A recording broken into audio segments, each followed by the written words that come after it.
కంపెనీలు తీసుకొచ్చిన ఘనత తెలుగుదేశం పార్టీది. నేను అడుగుతున్నా, అలాంటివన్నీ చేస్తే జగన్ ఒక టెర్రరిజంతో చిత్తూరు జిల్లాలో పుట్టిన పారిశ్రామికవేత్త అమర్ రాజా బ్యాటరీస్ ని ఇక్కడి నుంచి తరివేసిన వ్యక్తి ఈ జగన్మోహన్ రెడ్డి అని చెప్పి నేను మీకు తెలియజేస్తున్నా. నిన్ననే మీరు చూశారు, జయదేవ్ తెలుగుదేశం పార్టీ ఎంపీ బాధతో ఆవేదనతో చెప్పాడు, ప్రభుత్వాల వల్ల, ఈ ప్రభుత్వం వల్ల నేను రాజకీయాలు వదులుకుంటున్నాను, కంపెనీ కాపాడుకోవాలి, కొన్ని వేల మందికి ఉద్యోగాలు ఇచ్చామని ఈ వేధింపులు తట్టుకోలేక రాజకీయాలు వదులుకున్నాడంటే ఇలాంటి ముఖ్యమంత్రి మనకు అవసరమా అని మిమ్మల్ని అడుగుతున్నా.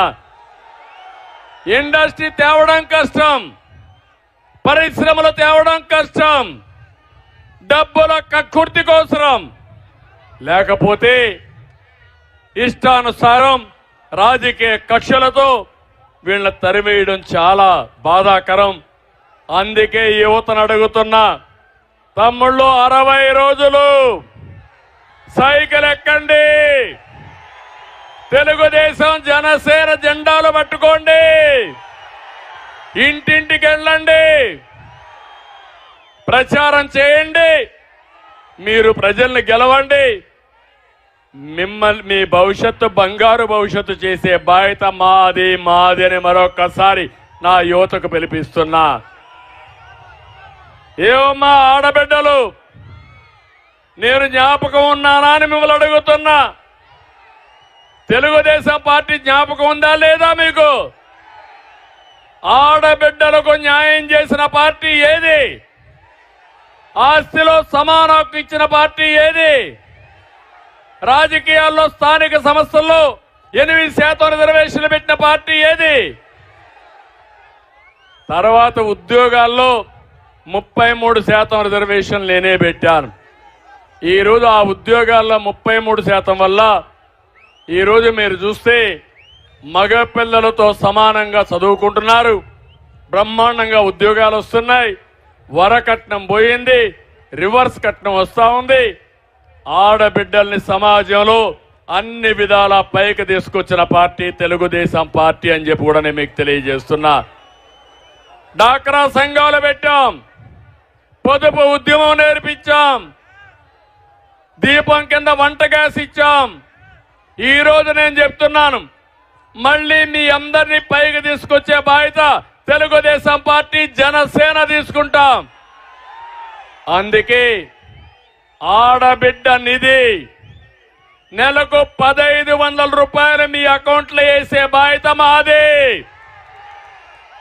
అంతేకాదు, ఎంతమంది ఉంటే అంతమందికి ఇస్తాం. 19 సంవత్సరాలు వయసు నిండిన ఆడబిడ్డలందరికీ 59 సంవత్సరాల వరకు ఇచ్చి తర్వాత వృద్ధాప్య పింఛన్ ఇస్తాం. మిమ్మల్ని ఆదుకునే బాధ్యత తెలుగుదేశం పార్టీ జనసేన తీసుకుంటాం. ఇంకో పక్క మీ అందరికీ ఒకటే చెప్తున్నా, మీ నాయకత్వంలో 1500, 15,000 చేసే మార్గం చూపిస్తా. 15,000, 1,50,000 చేసే మార్గం చూపిస్తాం. సంపద సృష్టించే మార్గం నేర్పించి మా ఆడబిడ్డల్ని పైకి తీసుకొచ్చి గౌరవప్రదంగా ముందుకు పోతాం. పేదరికం లేని రాష్ట్రం మా ఆడబిడ్డల ద్వారానే సాధ్యం. అది చేపిస్తానని చెప్పి కూడా నేను మీకు తెలియజేస్తున్నా. అదే సమయంలో తల్లికి వందనం కింద ఎంతమంది పిల్లలుంటే అంతమందికి 15,000 రూపాయలు ఇచ్చే బాధ్యత తెలుగుదేశం పార్టీ జనసేనది.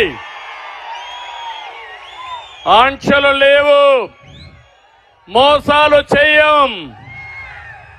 అందరికీ ఇస్తానని చెప్పి మోసం చేసిన వ్యక్తి జగన్మోహన్ రెడ్డి. రేపు రాబోయే రోజుల్లో అందరికీ ఇచ్చే బాధ్యత మేము తీసుకుంటామని చెప్పి కూడా నేను మీకు తెలియజేస్తున్నా. నేనే దీపం కింద వంట గ్యాస్ ఇచ్చాను, రేట్లు పెరిగాయి, వంట గ్యాస్ కనెక్షన్లు ఆటకెక్కాయి.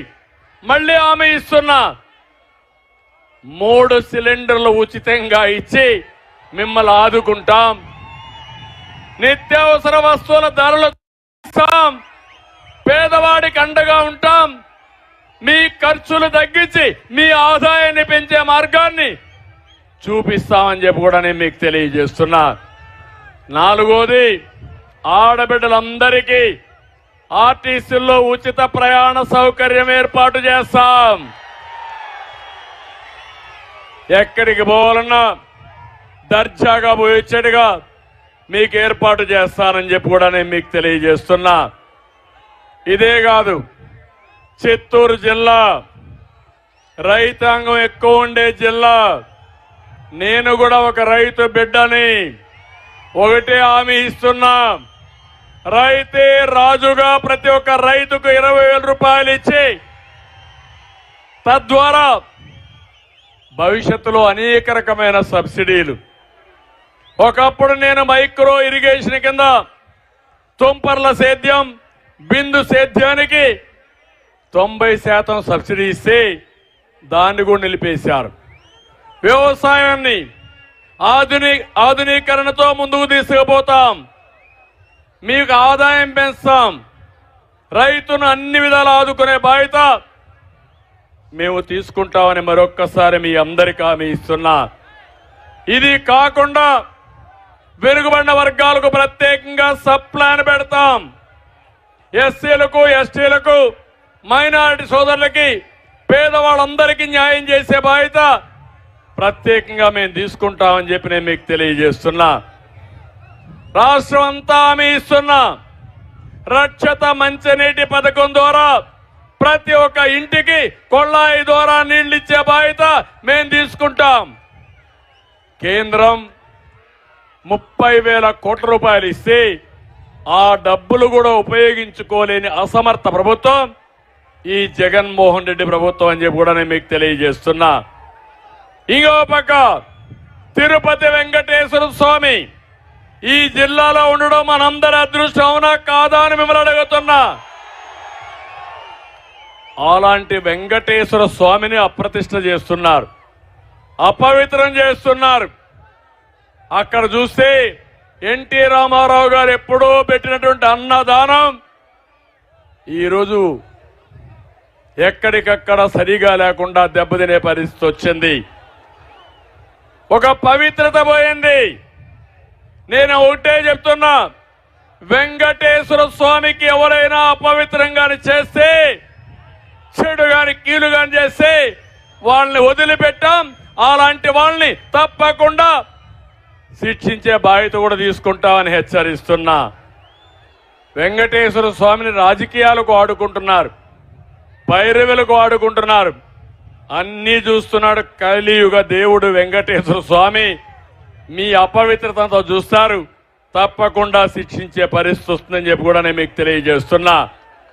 తిరుపతిని మీరే చూశారు, మొన్న ఎంపీ ఎలక్షన్ లో దొంగ ఓట్లకి కేంద్రం